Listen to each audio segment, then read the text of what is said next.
के दौर के बारे में पढ़े थे। आज हम लोग उससे आगे क्यूबा मिसाइल संकट तक हम लोगों ने उसमें कंप्लीट किया था। आज हम लोग उससे आगे बातचीत करेंगे।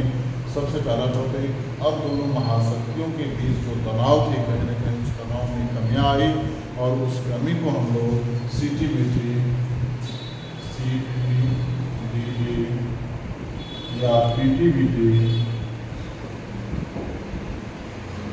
कॉम्प्रिहेंसिव टेस्ट बैन ट्रीटी या पार्शियल टेस्ट बैन ट्रीटी, अन्य सारे जितने भी समझौते हुए दोनों महाशक्तियों के बीच, इसके अंतर्गत हम लोग देख सकते हैं। और ये 1963 में ही हो गया था और ये भी 1963 में ही हो गया था। इसके बाद हुआ 1967 में NPT, ये 1967 में हुआ। 1967 में NPT ये न्यूक्लियर नॉन प्रोलिफेरल ट्रीटी थी। न्यूक्लियर नॉन प्रोलिफेरल ट्रीटी, परमाणु अप्रसार संधि के नाम से इसको जाना गया और इस पर NPT पर भारत ने हस्ताक्षर करने से मना कर दिया। अब यहाँ पर जब भारत ने हस्ताक्षर करने से मना किया तो दोनों महाशक्तियों के बीच फिर जो हम देखते हैं, एक हमारा जो मित्र राष्ट्र था शुरू से ही, जो रूस या सोवियत महासंघ था, वो तो बिल्कुल न्यूट्रल रहा, लेकिन अमेरिका को कहीं न कहीं ये बातें खटकनी शुरू हो गई। परंतु जो भी हो, भारत ने इस पर हस्ताक्षर नहीं किया। तो सबसे पहला प्रश्न यहाँ ये उठ जाता है कि भारत जैसे एक जो शांतिप्रिय राष्ट्र है, उन्होंने NPT पर हस्ताक्षर क्यों नहीं किया?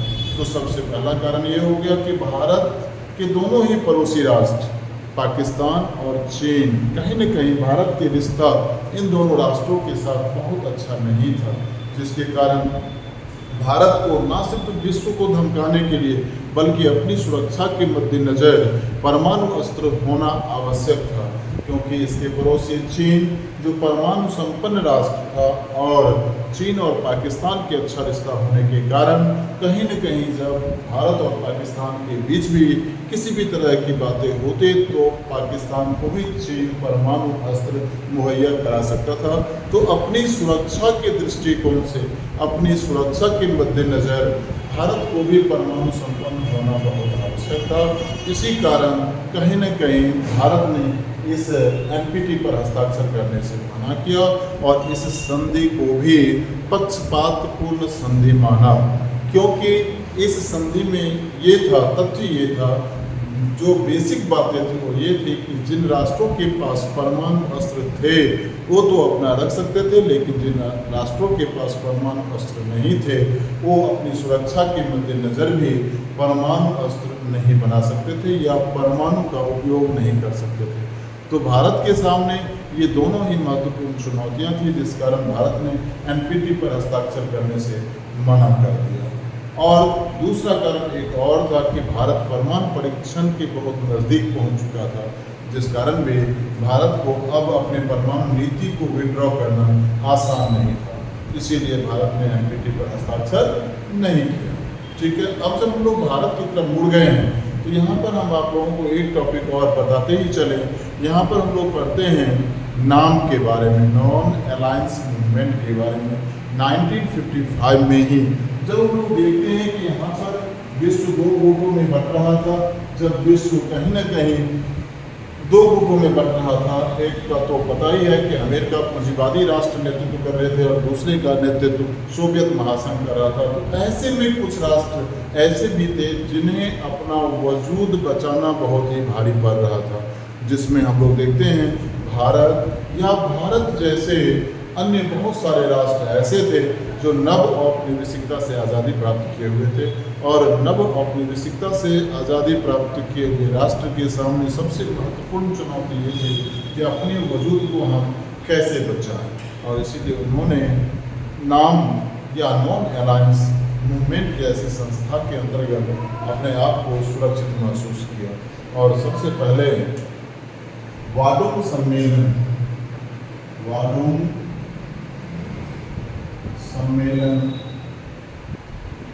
1955 में गुट निरपेक्षता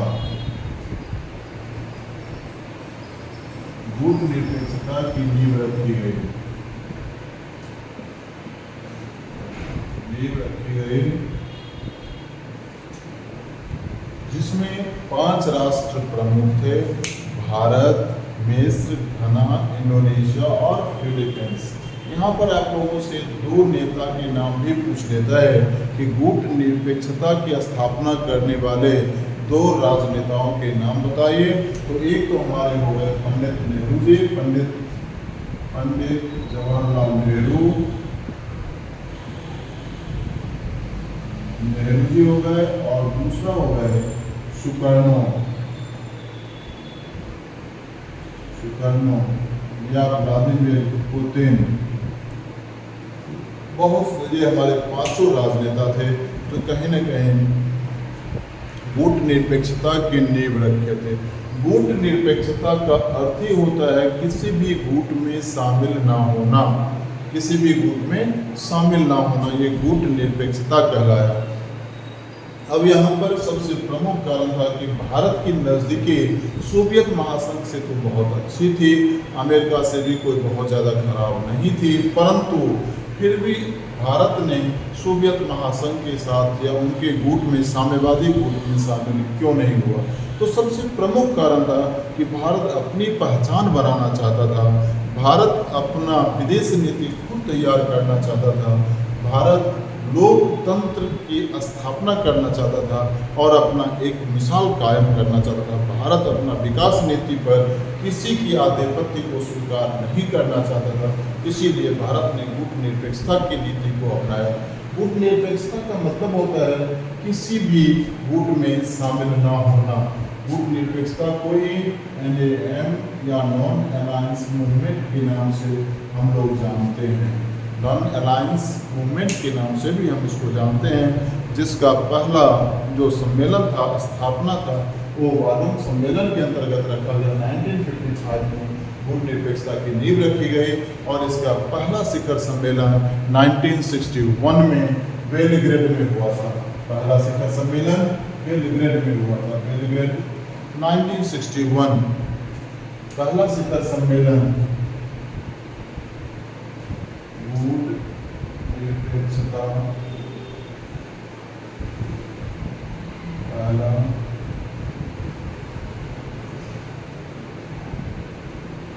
सम्मेलन 1961 में हुआ था, जिसमें 25 राष्ट्र शामिल थे, 25 राष्ट्र शामिल थे।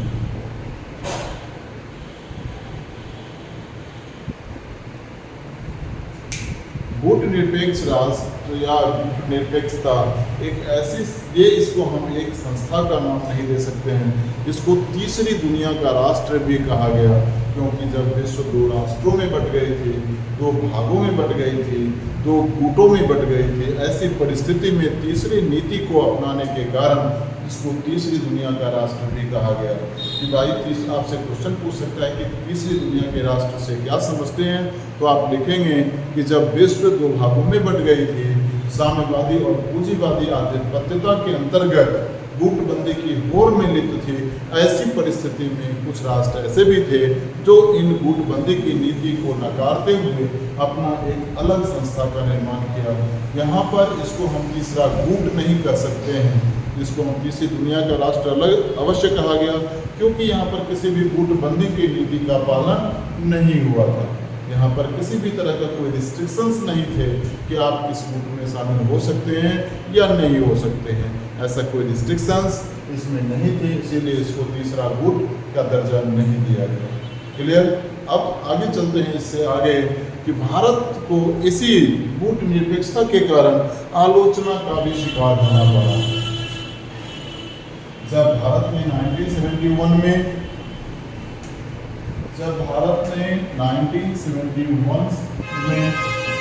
20 ईयर के लिए 20 वर्षीय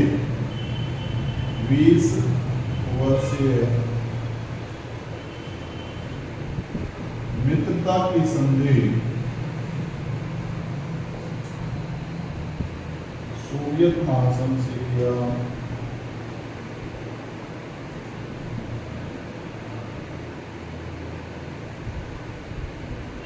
तो भारत को आलोचना का शिकार होना था।